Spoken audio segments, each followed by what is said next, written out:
Uh, Hello everyone. In this lecture, I want to solve two examples of these complex Fourier transform solutions for this PDE. Actually, this solution for the diffusion equation. Uh,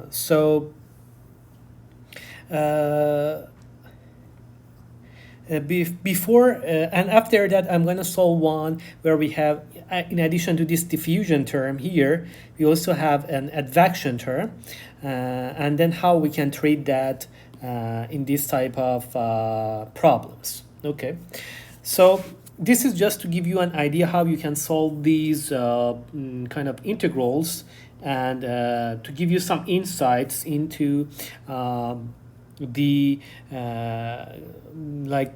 the physics of these equations. Okay, so let's get started with an example. So solve the 1D diffusion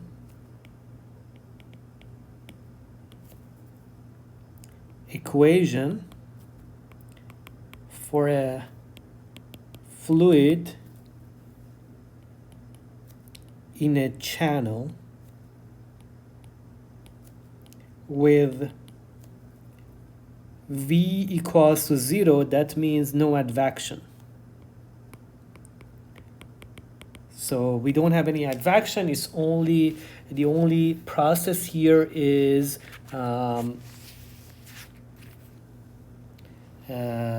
diffusion process. Okay, so let's look at the first problem.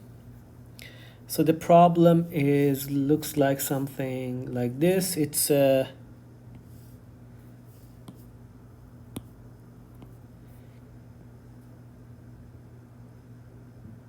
fluid in a channel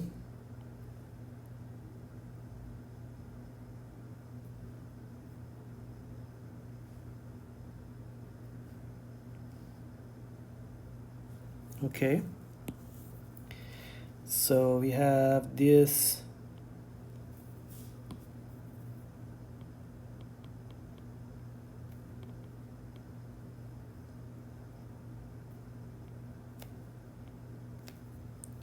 property shape.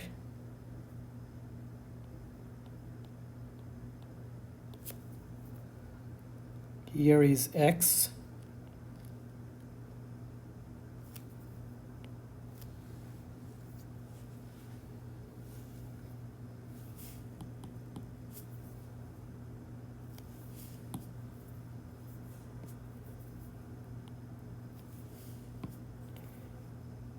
This is X. Here is X equals to A, X equals to B. So in this region,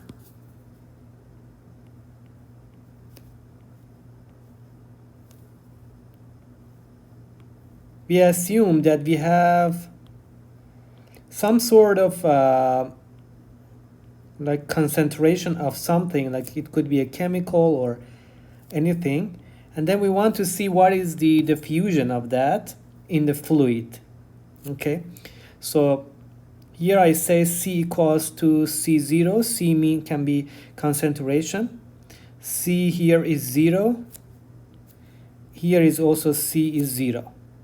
Okay, so this is at T equals to 0.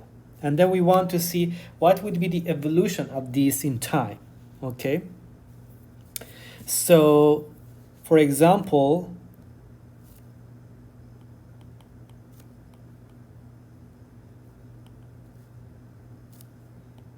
C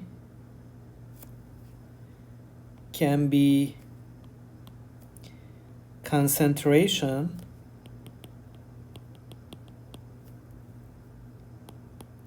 of a chemical or anything, a scale or something that is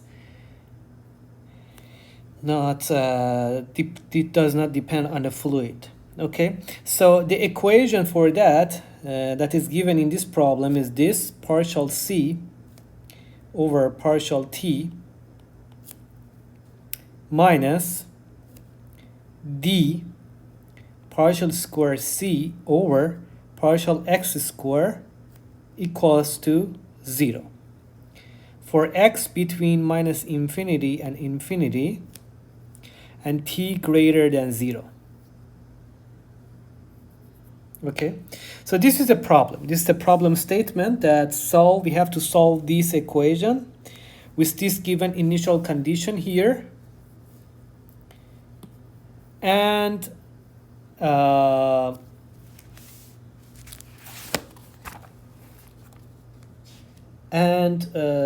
constant over x between minus infinity and infinity. Okay, so with this configuration that you can see here. Okay. So I'm going to use complex Fourier transform to solve this. So the answer. So we will use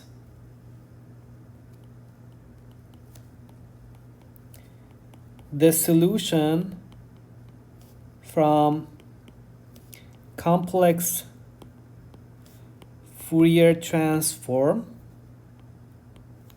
Okay. So the solution from the complex Fourier transform is given here. Right? You can see it here. So let's see what is fx and gx. So fx is the initial condition. So let's see what is fx. So fx is gonna be cx at time 0, which is given here.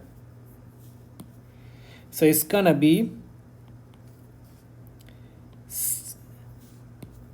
C0 when x is between a and b, and 0 when x is greater than b and x is smaller than a.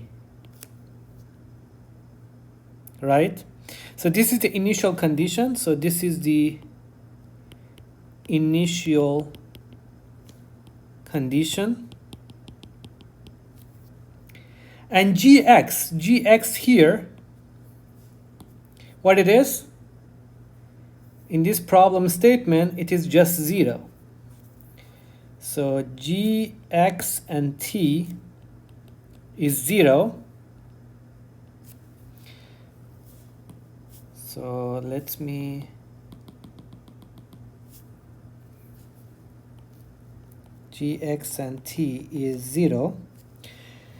So with this, I can now write this solution here. Okay. So the first thing that you notice is because gx is 0, so this term, the whole thing should be 0. This is a particular solution based on the g as a source term or a sink term. And because g, we don't have any source or sink term, this is going to be just 0. And only we have this integral solution. Okay. So before I go, just let me give you one thing. So this is a 1D diffusion equation. Okay, so it means, for example, if you have a chemical here with high concentration, what's going to happen? What do you expect? As time goes on and on, you expect that this just kind of diffuses out, right? Gradually diffuses out. And you will have a more a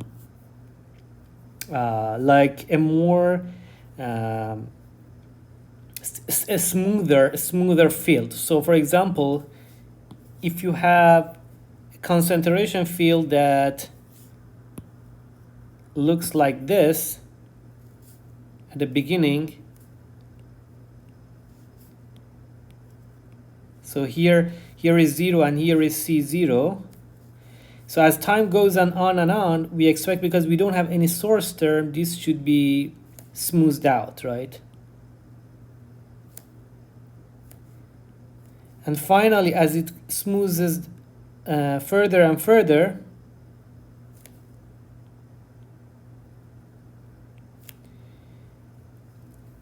this looks like a Gaussian function, right? And because we don't have any source term, it will just smooth out, and that is how we expect it to be in time, the evolution of this. Okay, so this was just a side note so you have a better understanding what is the problem. So now let's look at the mathematical solution. So the solution here is going to be based on the solution we found for the complex Fourier transform. Is going to be the first part of that, which is this part. So alpha here is D, right? So I'm just gonna substitute that. So we are gonna get 1 over 2 square root of pi dt. Let's see. Yes. And then the integral of x prime.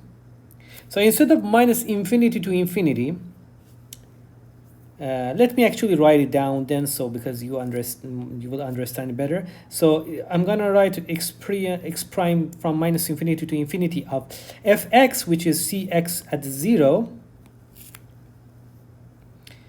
e to the minus x minus x prime over 4 dt, yes, dx prime, right? So when x prime, here should be x prime, when x prime is less than a, or it is greater than b, this is gonna be 0, right?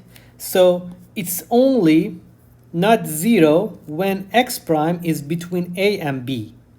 So I'm just gonna write it down again as p d x prime from a to b, right? Because other than that, it's gonna be 0. And here, when x prime is between a and b, this is gonna be c0 or c naught. X prime over 4 dt dx prime. Okay.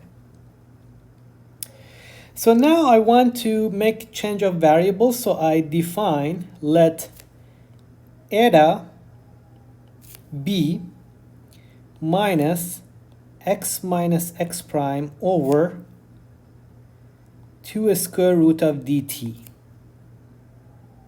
Okay. So if that's true for a constant x, I can write the eta is dx prime over 2 square root of dt. So the x prime is gonna be 2 square root of dt d eta. When x prime is a, then eta is gonna be what? X minus a over minus 2 square root of dt. So it's gonna be a minus x over 2 square root of dt. And when x prime is b, similarly, eta is gonna be b minus x over 2 square root of dt.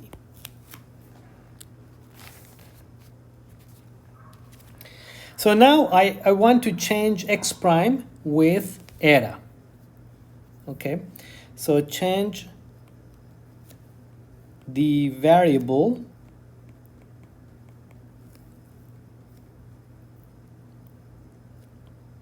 x prime with eta in cx and t. Okay. So I'm going to get cx and t equals to c naught. C naught is constant. I'm going to get it out of the integral. over square root of pi times x prime. I'm going to write it eta. So eta from a is going to be from a minus x over 2 square root of dt to b minus x over 2 square root of dt, then e to the minus eta square, right? X minus x prime over 2 square root of dt, d eta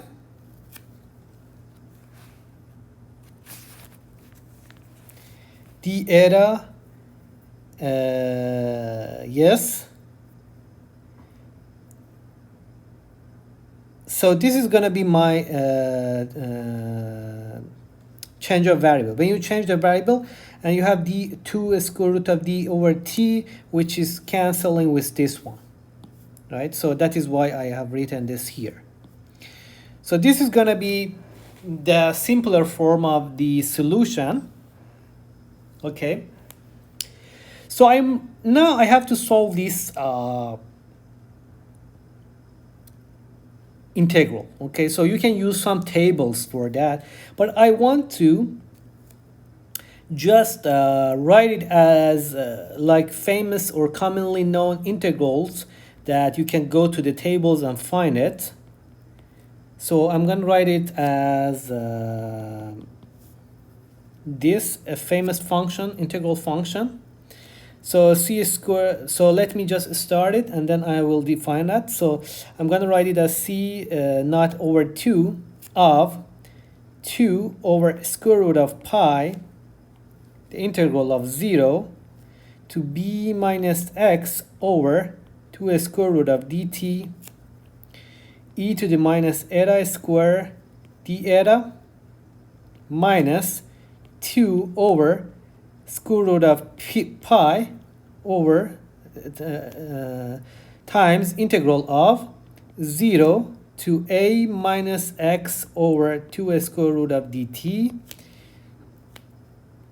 e to the minus eta square d eta, right? I can just rewrite this as these two integrals and add them together to get that. Okay, so now this looks like a famously well-known integral, which is called ERF, or error function, and let me define that for you because this is very useful. So ERF of x is defined as, so this is a definition, 2 over square root of pi, the integral from 0 to x of e to the minus eta square d eta. And this is called error function. It is also called Gauss error function because it's integral of a Gaussian formula. So let me show how does this integral looks like.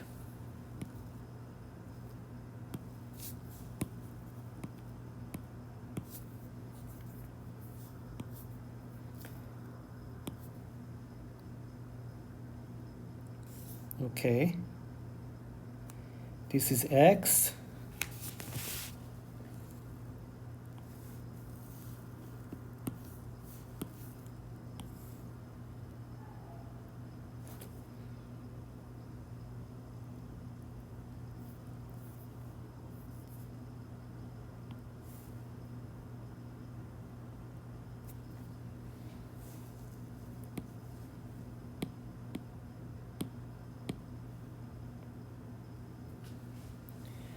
Okay.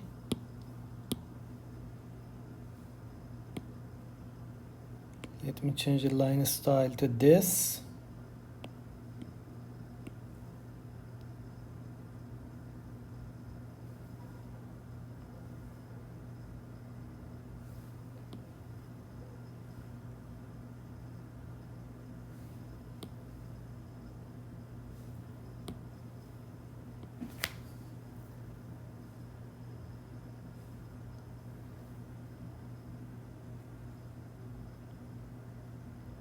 Okay, so this is gonna be 1, this is minus 1, this is x, this is erf function, so erf of x. Okay, so let's see how does this look like. So this, if you plot it, is gonna be something like this. So here you have 1, here you have 2. So it's gonna be like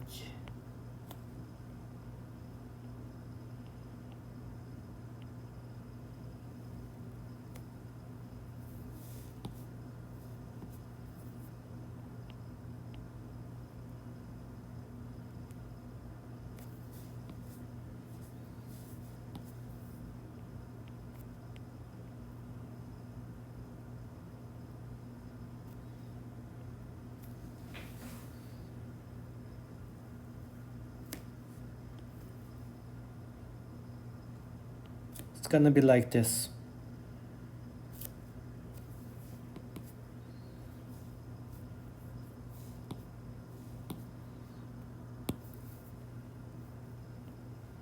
Around 2, here around minus 2. Okay, so this is the error function. This is how it looks like. Okay, so this is a general useful function for you to know. And there are many tables where they give you the exact value of that. For example, for erf at 1, what is the value of that, or erf at any x, okay? So clearly erf at 0 is what? Is 0, right? But then erf at 1, erf at 2, so there are some tables that you can use them to find the value of this integral, okay? And as x goes to infinity, this goes to 1. So this is like a probability. In statistics, it's also used, okay? So this like shows the probability of something. So erf at x goes to infinity becomes 1. Okay, so here, if you look at it, we can rewrite this as erf function. Okay, so this is exactly like erf function, and this also looks like an erf function. Okay, so I'm just gonna write this down in terms of well-known erf function that you can find the answers from the tables. Okay, so finally, C, x, and t is C naught over 2 of erf of b minus x or square root of 2 dt, 2 over 2 square root of dt, right? Instead of x here, we have this. So I gotta replace that. So I have b minus x over 2 square root of dt minus erf of the second function, which is a minus x over 2 square root of dt.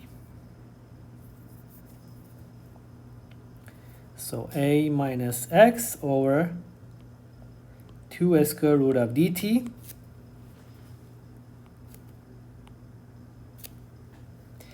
and this is going to be the final solution for this 1D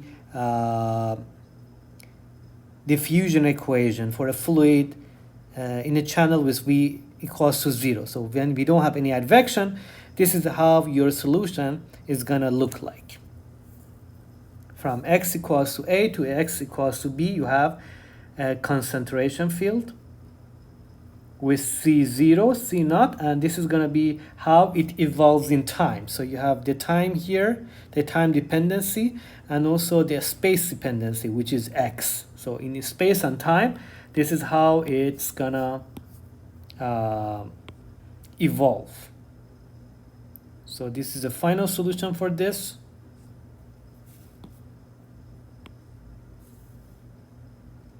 problem. Okay, so next I will solve another example of this diffusion equation by adding the advection term.